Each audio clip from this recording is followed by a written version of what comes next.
The problem I have with that is you're saying get outside for the reason that, you know, you want officer safety. I get it, but we've already made the commitment to enter. Somebody has been shot. We know for a fact there's two been shot. So what I would consider is secure that premises, you know, sustain whatever is required to actively control and secure the gunshot. This video is brought to you by Carcajou Tactical and Grey Fox Strategic. For 10% off your next purchase with Grey Fox Strategic, use code DA10. Hey everybody, it's Randy with Direct Action. Welcome to the channel. For the viewers new to the channel, please like and subscribe. And you know, all the content that we're putting out is for your benefit, so feel free to make comments in the description box in the below. What we're going to do right now is a breakdown of a incident that happened with the Minnesota Police Department. So full disclosure, I watched the video once. There are definitely some deductions to take away on pros and cons. And again, this is an outsider armchair quarterback's view on some of the tactics, considerations, and what they did during this raid. So a little bit of context. There were 5 officers that were shot when they were serving an early morning warrant. And the gentleman of question was, I think, a 66-year-old known felon, had a background in criminal activity, was a meth dealer distributor, and the officers were informed that he would be armed. All right, so this high-risk warrant execution happened at about 7 a.m. on a date in 2023. So that's the context. So I watched it once. We'll break it down now as we roll through it.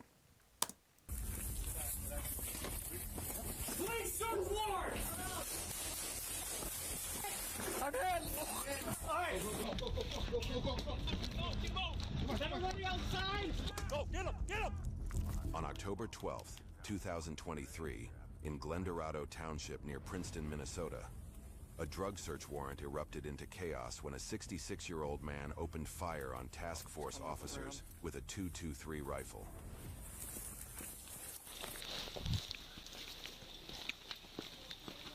First point of concern and consideration is this is the approach. The time of day is 7 a.m. So the first thing I would question is, you know, maybe consider earlier morning, 4 a.m., maybe 5 a.m. The reason for that is you add an element of surprise, given the fact that, you know, assumptions would be people would be asleep at that hour. So approach, time of day, consideration, maybe a little bit earlier. Second thing, as you watch the video, as it unfolds, is once they stack up and stage onto the primary entry point of the premises, what I would consider is being a little bit offset, so a looser stack. You have a gentleman holding a shield, and then you got a cover man that's in close proximity, so he does have eyes on him for mutual support, but he also has eyes on that window to the right. And then what you don't see in this image right now as it unfolds is the rest of the stack could be offset a little bit, covering off components of the structure and the residence with a containment team already set in place, which they don't have.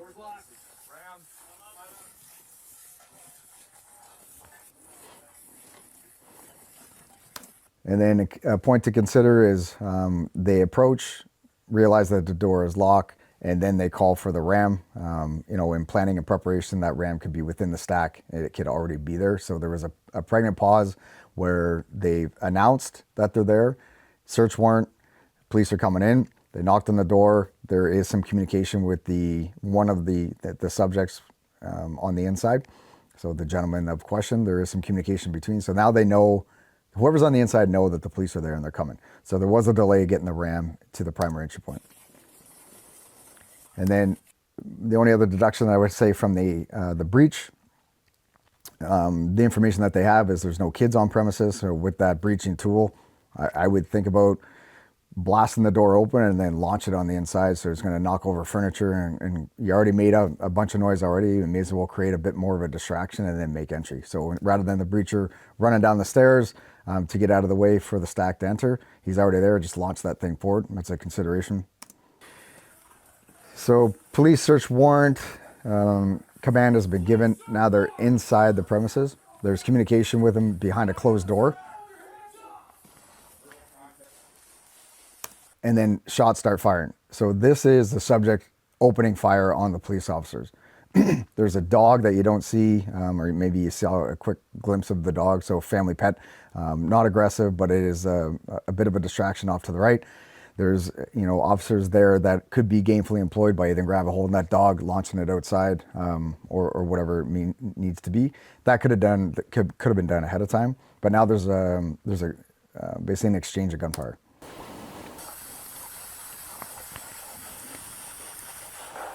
So multiple rounds fired by the subject, multiple rounds, and one of the officers running a suppressed carbine rifle returns fire, as well as the man holding the shield, he returns fire with a pistol.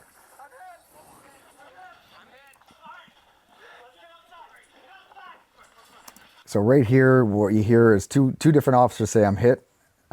Both communicated that, and then the call from somebody within the team was to get outside. The problem I have with that is you're saying get outside for the reason that, you want officer safety. I get it, but we've already made the commitment to enter. Somebody has been shot. We know for a fact there's 2 been shot. So what I would consider is secure that premises, sustain whatever is required to actively control and secure the gunshot. So basically, like, win the firefight. So win the firefight and then think about medical countermeasures.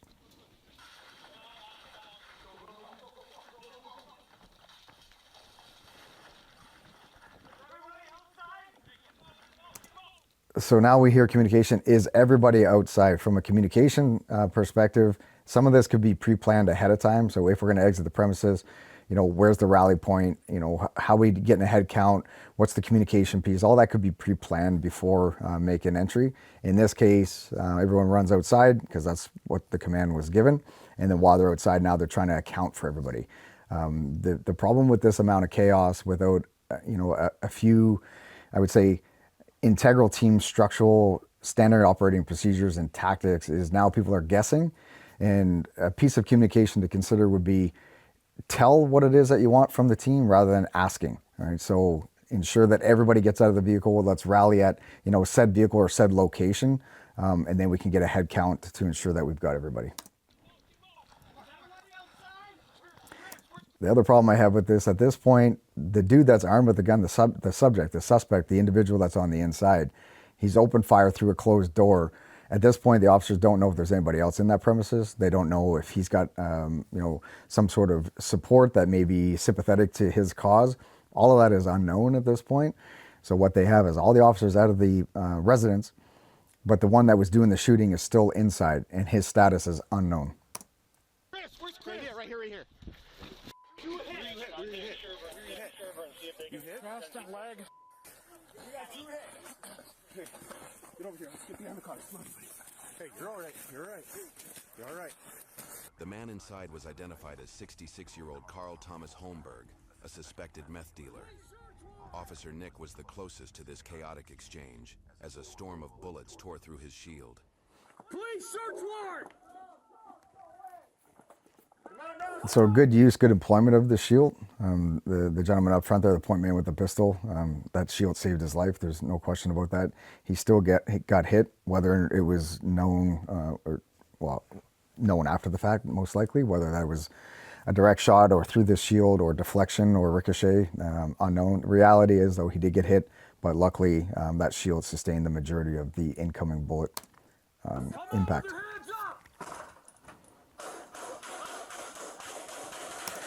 So the other problem I have with this exchange is there are gunshots heard, but there's no firearms seen. There's an assumption that the person is on the other side of that door, so they start launching rounds. The police officers start launching rounds through that door, unbeknownst to them whether or not there's any other occupants inside that room.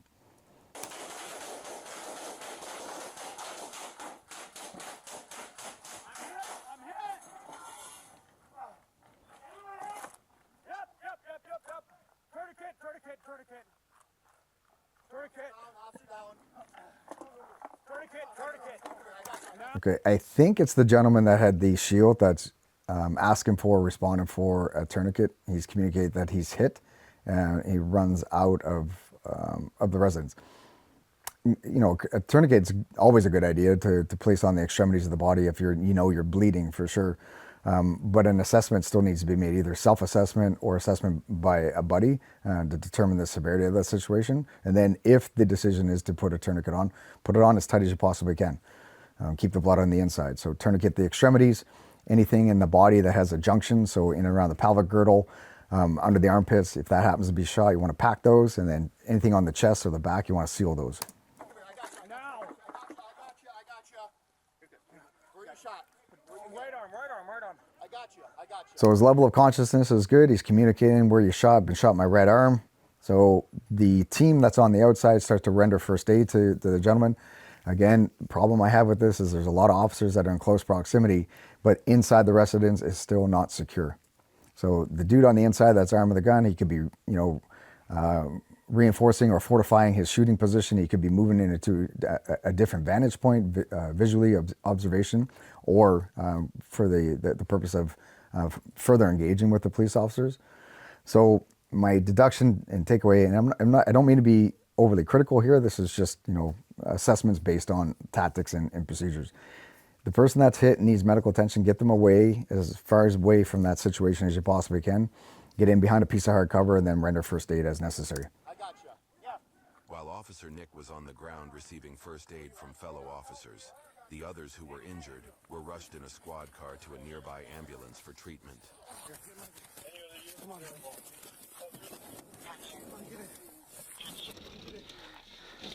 Let's go. You hit? Yeah. Get in. Hey, I'm going.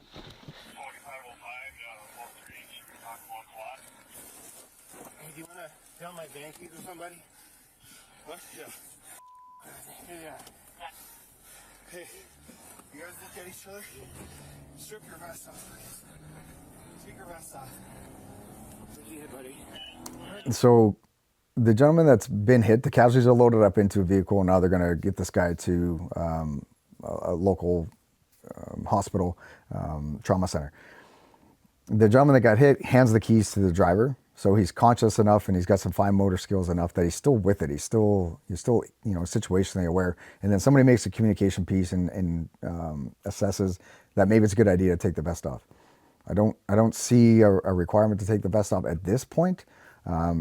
He's communicating. He knows he's been shot in the arm. No reason to believe that he's been shot anywhere else. Because the situation and the premises is still not secure, better off to keep that body armor on the body rather than stripping it off until we get to a position of safety to do so. And a proper secondary body search and scan would be, most optimal to assess whether or not there's multiple injuries sustained. Okay, so while one vehicle is heading to a trauma center, back onto the scene here, this gentleman with the toque, he's taking good control here. He's giving good direction, telling people where to cover, what to do. He's got his head down, his back is exposed to that building that's in behind. Still don't know if that building in behind, that house, that structure, that residence is sympathetic to the cause. We don't know what's going on there, but he's taking good control and he's rendering first aid to another police officer that's on the ground in front of him.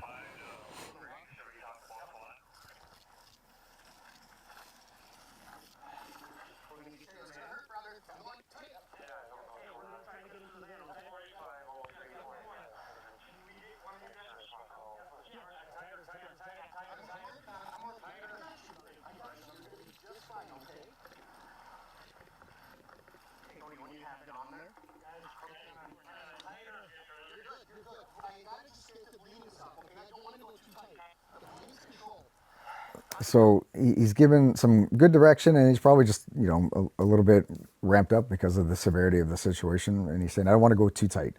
With the tourniquet, the tighter the better. So, crank that bad boy on, and if the casualty is responsive to the level of how tight that thing is, that's a good sign. That's a good sign in terms of represented a level of consciousness. But generally, the tighter the better. Get the tourniquet on and keep the blood on the inside. I need a knife or something. I need to see what's going on here. Right here. You cover. Just in case they come out, I need to know. Hey, I'm gonna reload. Okay, all right. So a bit of a question with the cover man there. He's positioned himself in behind that pickup truck. He's armed with a pistol, but out of the image, what you see is another officer that's armed with a long gun, and both of them are, kind of positioned almost linear, where they can think about moving the feet a little bit, using the environment to their advantage.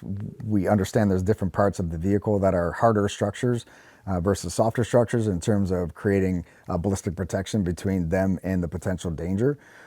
So moving the feet a little bit, getting some eyes on, and changing the angles of what you're looking at, but also what considerations could be made on where vision of somebody that's on the inside of the premises could pick up on you.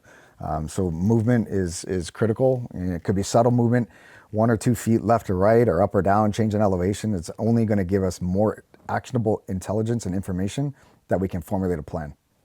So when we think about body position in relation to a vehicle that we're using for a piece of hard cover, engine block, the pillar systems, so the A, B, and C pillar systems are pretty hard structures that we could position ourselves to give us an element of ballistic protection. But also a consideration is offset in relation to the vehicle. So rather than being sucked up really close to the vehicle and like almost hugging it, it gives us a falsified sense of security where we're close to the vehicle, we feel safer. But the reality is we become harder to visually pick up when we're offset from the vehicle, and it opens up our angles and it creates buffers of mutual support for anybody else that's on the good side that's trying to get an angle either visually or with a long gun. You just stay eyes on it. I promise you I got him. Do not let anyone sneak up on us.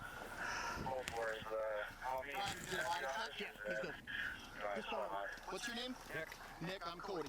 Listen to me. I got you, okay? All right. I'm not going to let a damn thing happen to you. So this officer is pretty calm. He's, good line of questioning. He's communicating with the casualty. What's your name? If you're trying to assess one's level of consciousness, you can maybe ask for his badge number, ask him what time of the day it is or what day of the week it is. At one point, I think he asked him if he can walk. He may be under so much shock, he may not be aware whether or not he can walk. So, actionable intelligence, actionable information, keep it simple. Hey, bud, what's your name? He gives him his name. Hey, bud, what's your badge number? He gives it to him. His level of consciousness is still pretty with it, which is a good thing. And also at this point, there's no reason to believe that the injuries sustained to those officers are more than what they are. They're talking to them, hey, I've been shot in the leg. Hey, I've been shot in the chest. Hey, I've been shot in the arm. They know where they've been shot, so this is good information to take away. So this is an image from back or into the trauma center now. So they see a handoff happens. Officers get handed off to the medical professionals. A piece that I would consider here, there's still work to be done. The handoff has been done. That officer is in the best possible position for survivability and to mitigate and minimize the severity of his injuries. Maybe send or allow one officer or have one officer stick with him. It's good for the morality piece, the human factor, but also it's good to keep anybody apprised of information that's important. So a critical incident commander or a team leader is going to want to know what's the status of the guys, where are they, and how are they doing. So maybe keep one officer there for the mutual support aspect, but also to relay any real-time information. The rest of the team, get back to wherever that situation is, because up until this point, that situation is still not yet resolved. I'm not sure I'd be taking the time to put hand sanitizer on my hands right now. There's probably way more important things to do, but I like the fact that this guy is, he's conscious of germs.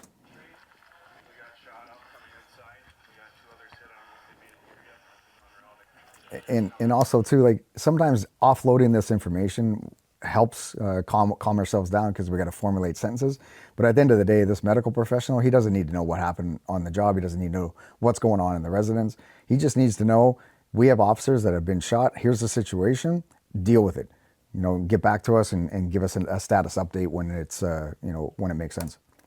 All right. So After the injured officers were rushed to the hospital, moments later the suspect's wife stepped out of the house, while he remained barricaded inside.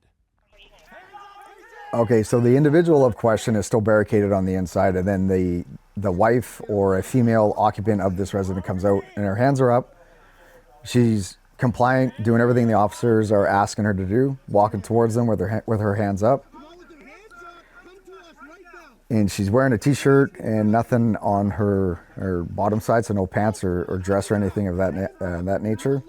Not saying that she couldn't be armed and very possibly, you know, become violent, but up to this point, she's compliant and listening to the officer's commands.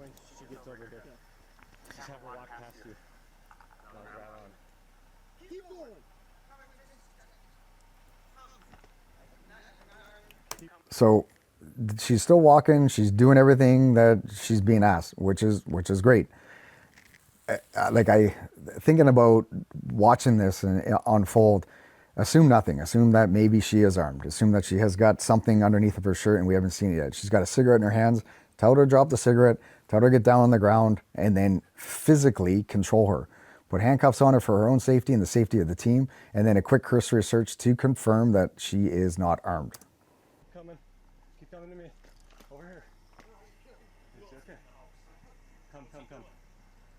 And then what I would recommend is once she's in handcuffs, you know, that's one more element we've deducted out of the complexity of the situation. And from the human factor, it's professional. You take control of her, put her in a cruiser, get her covered up with a blanket or a jacket or something of that nature, keep her warm, but leaving an officer there and then drawing some information from her. You know, who's inside? Is there any more people inside? You know, who's armed? What potentially are they armed with? What are their motivations?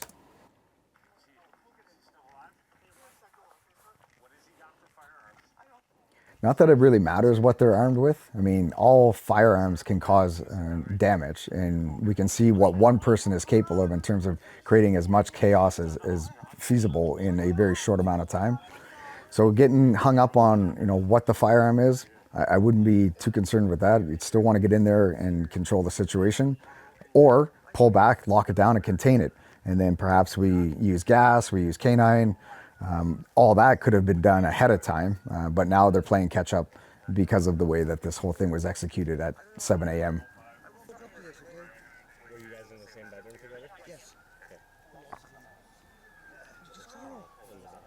Did you have rifles or handguns? What did you shoot at?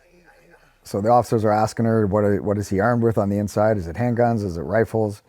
She doesn't really know much about firearms, plus she's overwhelmed with the situation.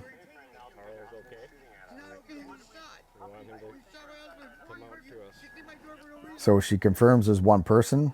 Well, confirms. That's her words. We still want to approach with an element of skepticism. Special response teams rushed to the scene as negotiators worked to reach him by phone. So what we were told is negotiators are trying to reach this guy by phone, and then he comes out of the house. As he comes out of the house, he's wearing jeans, no shirt, but he's got a house coat on originally, and his hands are up.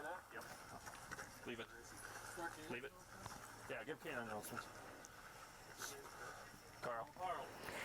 So multiple officers have got their firearms drawn on him. They're communicating with him, giving him some communication and some compliance checks. Carl, I need you to stand up with your hands up. We have a canine on scene. We don't want you to get bit, sir. Do we want to push up to the opening so you have more room? What's that, sir? I need to be right up here if he's gonna get target lock. Can you speak up, sir? Let's see know that I'm moving up. He's gonna bite you if you don't comply with me, sir. What's that? Down. Hey, watch him. Bronco. So they got canine close by, which could be deployed. They've given him multiple attempts to walk towards the vehicle. He has not. Or get down on the ground, which he has not. At this point, we've given him a couple of compliance checks. We've given him multiple opportunities. He is communicating, so we know he's hearing and he's comprehending the information that's being relayed to him. Me personally, I'd say launch the dog. If the hesitation is to launch a dog because of, you know, bites or whatever, then send a person. He's got his hands up. We see that his hands are unarmed. Close the distance, go hands on, put him in the ground, put him in handcuffs. Watch him. Carl, I need you to comply or I'm gonna send the dog and you will be bit.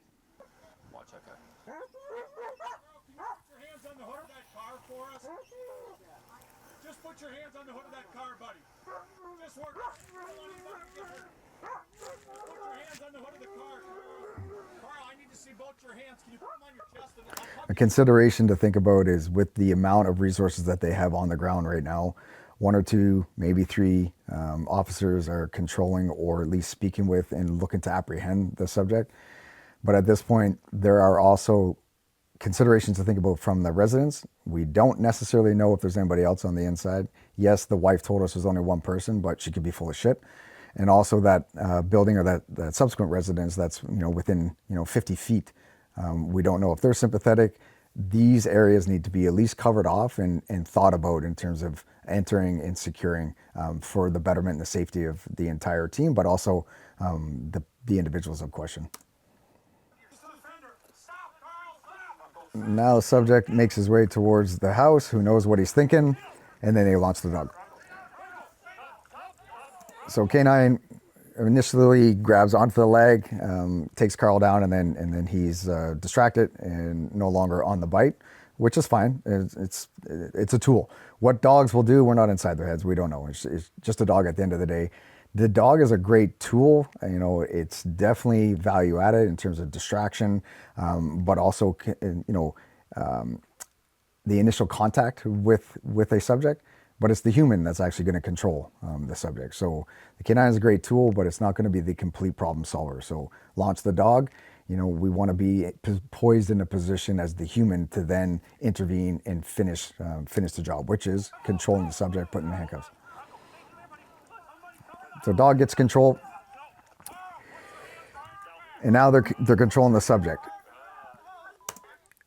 A lot of yelling and a lot of mixed communication and speaking over each other. And there is a moment where there might be 1, maybe 2 officers that have got visual on that premises, on that resident, and everyone else is really focused on the subject. He's a drug shithead. He's skinny. He's not putting up a fight. Honestly, this should be licked up in about 30 seconds. Expose the hands, get them into the center midline, and get handcuffs on this guy.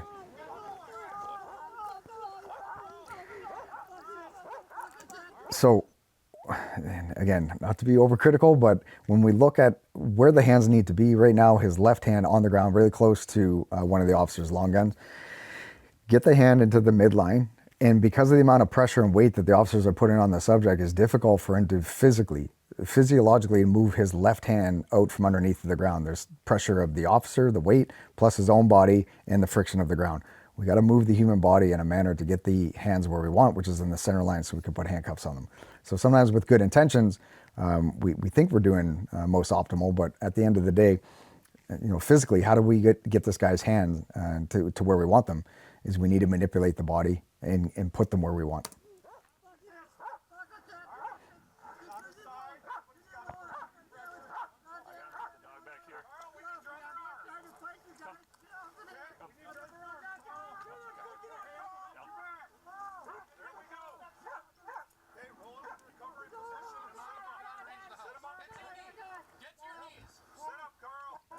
So they're telling him to sit up. He's been shot, which we find out later. He's shot in the foot. Telling him to sit up. Giving direction is good, clear direction, but physically put him in the position that you want. He's probably 160 pounds soaking wet or whatever. Physically get a hold of that person and put him where you want, and then the job is done. Asking him to just stand up or get on his knees. He's in handcuffs. He's been, maybe overwhelmed with the situation. Just put him in the position where you want.